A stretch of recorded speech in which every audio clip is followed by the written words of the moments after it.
You ever pick up your phone to check just one thing, and then suddenly 20 minutes have vanished and you have absolutely no idea what you were looking for in the first place?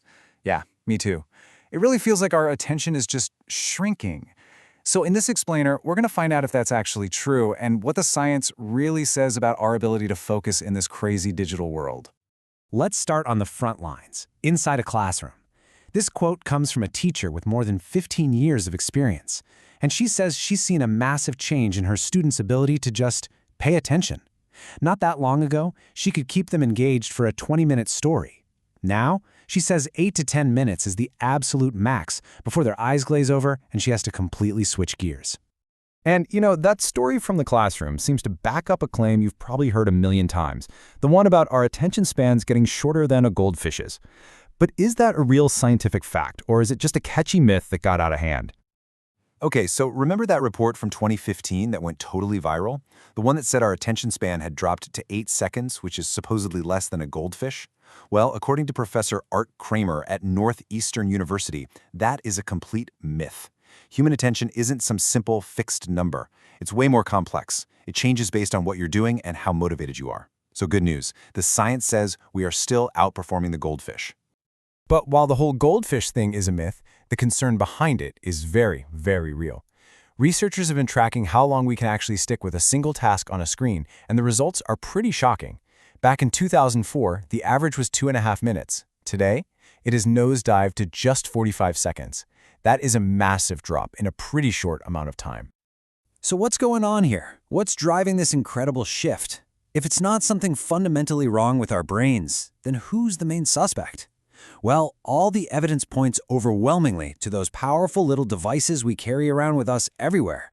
The answer really lies in our own brain chemistry, specifically in something called the dopamine loop. See, the apps and platforms we use all day are brilliantly designed to tap directly into our brain's reward system.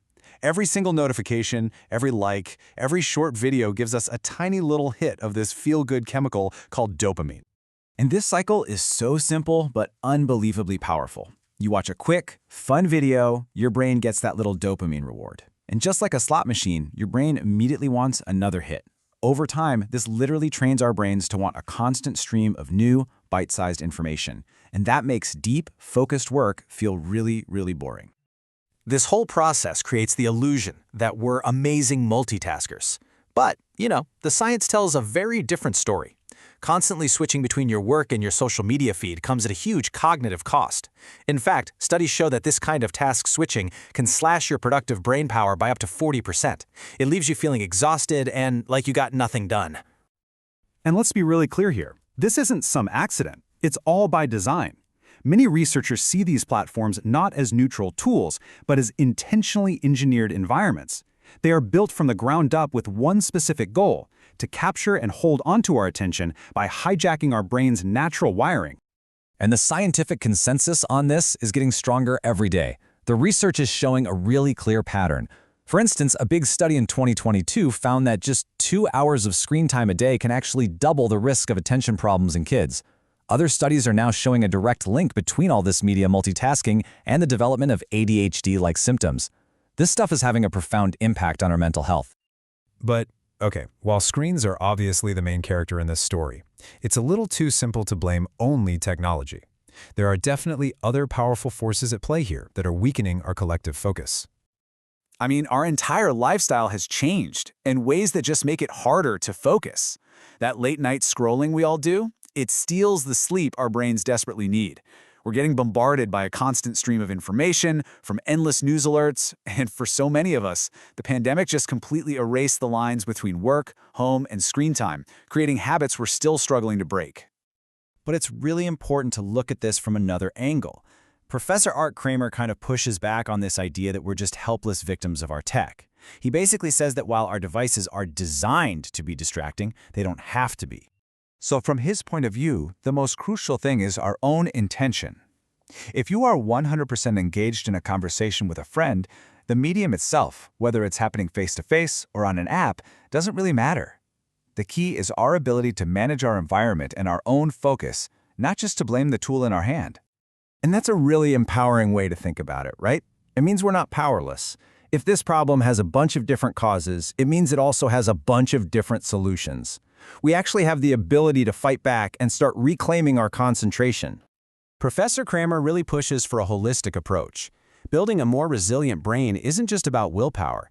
It's deeply connected to our physical health.